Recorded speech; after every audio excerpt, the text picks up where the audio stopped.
Hello, thank you for clicking on my video and welcome back to some more not financial advice. Today we're going to go over at least 10 really good points on how to invest during rising interest rates. And there's quite a bit more going on in the market right now than just rising interest rates. What I'm going over here in this article needs to be tempered with the knowledge that there are other factors going on, and I will make some points of my own as we go along to try to keep this in perspective for today's market. I do want to give credit to Investopedia and JB Maverick, who wrote this article, because it is full of a lot of really good information that will help us all try to navigate this new bear market as we're coming out of a bull market, and everything is just so different right now. Number one, JB Maverick, he does recommend, I'm not recommending anything. I'm not giving any kind of advice here, and I'm not qualified to. I'm just a regular guy, made my money burnt, bruised, and bleeding, and I just happened to be really good at trading. When I started trading, I did make quite a bit of money, but also lose money sometimes, so don't copy me. Number one, he says invest in banks and brokerage firms. He says brokerage firms earn money from the interest earned on cash balances held in client accounts. Naturally, they earn more interest when rates are higher. In the past, when the Fed has raised interest rates, financial services companies like banks and brokerages have seen improvement in interest income and operating profit margin. Now, I think this is some really good advice here, and I do think that he's on to something here, because he's right that historically, if you look back at the facts, because I've done some research on this, on other articles and on other websites, and a lot of people cite this fact that there has been in the past good returns in banks during rising interest rates. Again, let's temper this with the fact that we also have a lot of inflation right now. But even with inflation, if you think about it a little while, what are the banks doing right now? Most of them have already raised interest rates on their loans due to the fact that the Fed is saying they're going to increase interest rates later. But the Fed hasn't done that yet. But yet the lending institutions already have. So that means their spread is already bigger. So what's that going to do to their quarterly reports when they come out later? They're going to look better. I'm not the only one that knows this. A lot of people know this, so they may have already bought in. So you got to look at these individual lenders and banks and stuff to make sure that their stock prices haven't already gone up, and see if there's some more meat left on the bone before buying in. You've got to be very careful. It does mean that they're really solid thing to be worth your time to look into. Looking into banks and lending institutions right now could help you find something that, instead of being so scared you're going to lose money, you're hungry for making money. It feels a lot better to be anticipating making money than it is to be, scared of losing money. Well, it's not just the banks that have done better historically during rising interest rates. Automotive has done better during rising interest rates, and insurance companies have done better during rising interest rates. Again, temper that with the knowledge that we also have inflation that might affect what happens in the future. Now, second point he makes, Mr. Maverick, is number two, invest in cash-rich companies. He says the cash-rich companies will also benefit from rising rates, earning more on their cash reserves. Investors can look for companies with low debt-to-equity ratios, DE ratios, or companies with large percentages of book value.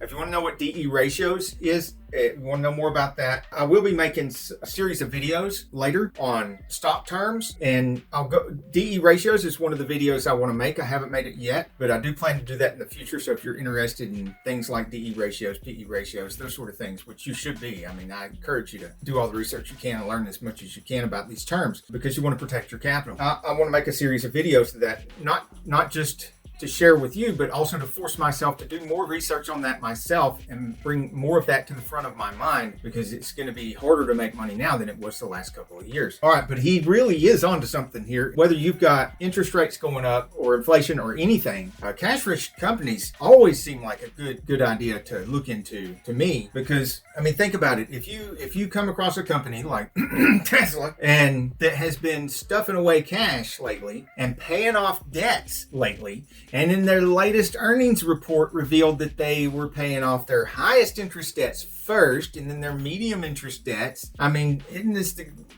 the great kind of advice we like to hear from people like Graham Stephan and and Warren Buffett, get rid of those high interest rate debts first and then the medium interest rate debts, all that. Well, they seem to be following that path. That sets them in a really good position to weather bad times, and it sets them in a really good position to take advantage of good time. Lock in low rates. This doesn't really have anything to do with investing in stocks or ETFs or anything like that, but it is good, sound financial advice. Individuals with adjustable mortgage rates, ARMs, or companies with adjustable rate financing of any kind would be well advised to refinance fixed rate financing.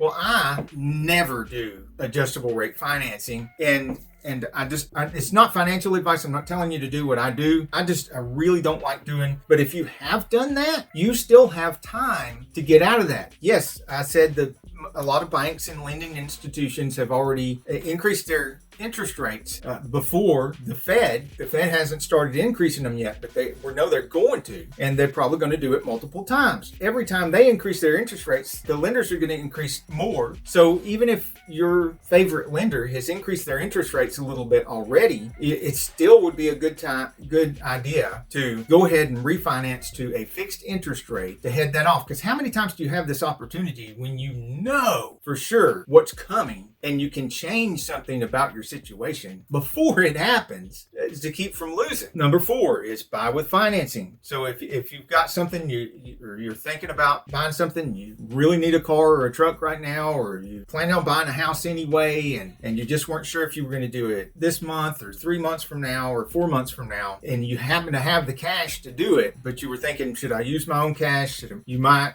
really consider just go ahead and finance that, because you have 2 advantages to financing stuff during times when interest rates are low and you know they're going to go higher. 1, you can lock in those lower interest rates and you're getting cheaper money, and you free up that cash to hoard that cash during the hard times in case you need it to pay payments on that and other things, or unexpected medical expenses, whatever, instead of spending your cash. If you don't have extra cash and it's a purchase you can avoid, something he doesn't say here is I personally would rather just not buy anything at all until, whatever possible recession or any other problems that might come out of this, we just go ahead and live through that and come out the other side and then make my purchase. But if it's a purchase you're going to make anyway, it's better to hang, and you do have the cash and you got a choice between buying it cash and financing it at the interest rates that we have now. Another thing he doesn't mention is the inflation. You have higher interest rates coming and inflation coming. If you lock in that purchase now,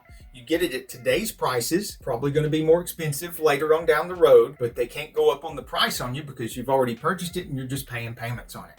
They can't, if you get a fixed interest rate, they can't go up on the interest rate and on your loan because your loan's already locked in. If you need to make that purchase now and you make it financed instead of cash, 5 years down the road, you're looking at that and you're saying, oh, wow, this very same thing, everybody else is paying a lot more for it, but I'm not, because I'm not buying it. I bought it 5 years ago and I'm just paying on it. And everybody else is paying a lot higher interest rate than I am now because I locked it in 5 years ago, knowing the interest rates were going up. And then you can feel like a genius. It's insane the things you can pull off if you just know the future and you think about it and do all the right things. Mr. Maverick says here, number 5, invest in tech and healthcare. Well, I'm not sure I agree with that right now, because he's not taking into account, writing this article, inflation. Right now, it seems like there's a rotation out of tech. So I would take that with a grain of salt. And tech and healthcare is 2 very different things. I wouldn't group those 2 together. I would want to research those 2 things separately before going into either one. Of course, keep in mind, for full transparency here, when I mention things like automobiles and tech and other investments like that, yes, I sold off most of my stocks and everything a week and a half ago. I guess it's a week and a half now, more or less. A week and a half ago. Not all of my Tesla I sold, so I do own Tesla. Still own a lot of Tesla.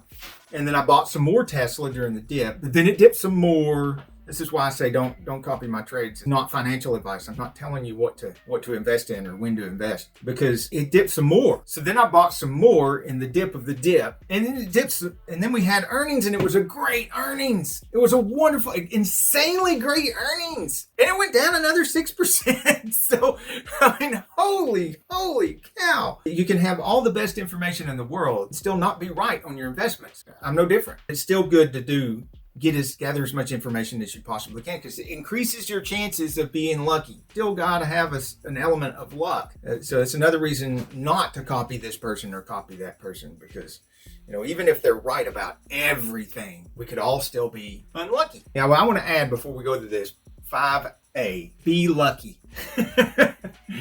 Number 6, embrace short-term or floating rate bonds. I'm not sure I agree with that one either. Every time I go to research bonds and anything to do with bonds, I'm just not at all excited about the returns on bonds under any circumstances. You would be better off listening to somebody else that knows more about bonds. I'm just not excited about bonds. And I don't see a lot of upside. I don't see a lot of risk in bonds either, but I don't see a lot of upside. 7, invest in payroll processing companies. Now that sounds unique and possibly a good idea. Payroll processing companies.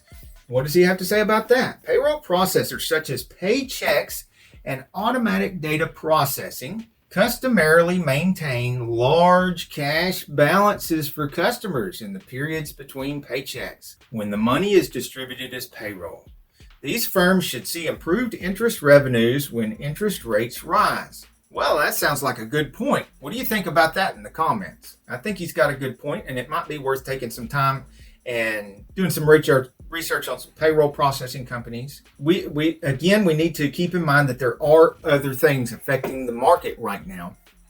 And a great place to find out what those other things are is I've got a top 10 negative catalysts crashing the 2022 stock market. That's the name of my other video, where I go over one thing after the other. It's much more organized and quick than this video.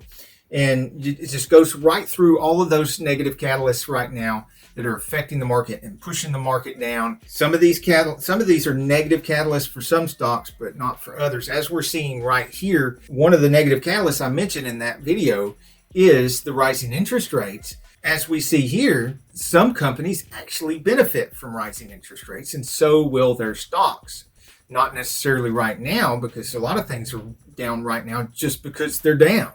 And doesn't have anything to do with the company's financials or how they're positioned. Again, you just got to be really careful right now. 8, sell assets. It's another one I'm not sure. Let's see what he has to say about that. Individuals or businesses with unneeded property or other assets may be able to profit from selling such assets before rates begin to rise. Buyers are likely looking to buy now when they can still lock in low long-term rates, so they may be willing to pay premiums to acquire needed assets before rates begin going up. Now, I'd be careful with that. I mean, yeah, I think like, for instance, used car prices have already started going back down. So if you're thinking about selling a used car, don't know if you would get a premium right now, but if you're going to sell it anyway, then yeah, probably right now before the prices go down any further. Houses and stuff, I mean, real estate could continue to rise, and you might want to hang on to it for longer and get an even better price later. And again, I'd like to hear your opinions on that in the comments below. Number 9, lock in long-term supply contracts. Okay, you need to be a business owner to take advantage of this. Now, my last really big business where I had a lot of supply contracts, and my contracts were a little bit different. I was on tier with most of my suppliers. Let's say one of the suppliers that I was buying like $10,000 a month from them. If I dropped below that $10,000 a month because we were having a bad month or something, usually they wouldn't drop me to the lower tier where I pay more. Give me some grace period, because they knew I was probably going to have a better month the next month, and I was going to be back up to buying an insane amount of product. If I did like 2 months in a row, maybe 3 months in a row of bad months, which did happen sometimes, especially like during 9/11, everything went bonkers. And back in 2001, it did affect our business, and it affected our buying too. And we got dropped down to a lower tier, and we suddenly had to pay more for all our stuff, but we were still charging the same amount, so our profit margin suffered. And I think what he's talking about here is to try to get a contract with your suppliers to make sure that doesn't happen. I don't know how agreeable your suppliers would be right now, because they know their stuff is going up too, and probably already has. And they're going to want to pass on those costs and have you pass them on to your customers. I mean, if you've got a good relationship with your suppliers and you can talk to them and they are willing to lock you in at today's rates, for the next 6 months, year, so that you don't have to go up on your prices. If you can pull that off, that would be worth doing. All right, and 10, Mr. Maverick here suggests buy or invest in real estate. That might actually be a really good idea right now. But keep in mind, real estate is really high right now in most areas. Who's to say it's not going to go even higher? But you also have the same risk as you have with any other investment. It could turn on you, and it could either flatten out or go down. Interest rates going up. If you're buying the real estate because you're going to keep it for, let's say you're going to keep it for like 20 years and, because you're buying it for rental and stuff like that, you're not going to be flipping it or anything. Interest rates could go up and then go back down. And then, by the time you sell it, because you've been collecting rent the whole time. Anyway, as always, I'd love to hear your comments and your take on any of these points here. In the meantime, let's give some credit to Mr. JB Maverick for helping facilitate this discussion. Investopedia, he breaks out the key takeaways and stuff like that in his article. So if you want to see the article in its entirety and without any of my comments and just read it as it was intended, please go over to Investopedia and check out. Let me see what the actual How to Invest for Rising Interest Rates by JB Maverick. And that would be Investopedia.com. Until the next video, I'm Victor Sane, and I would like to wish you insane gains and an insane amount of success.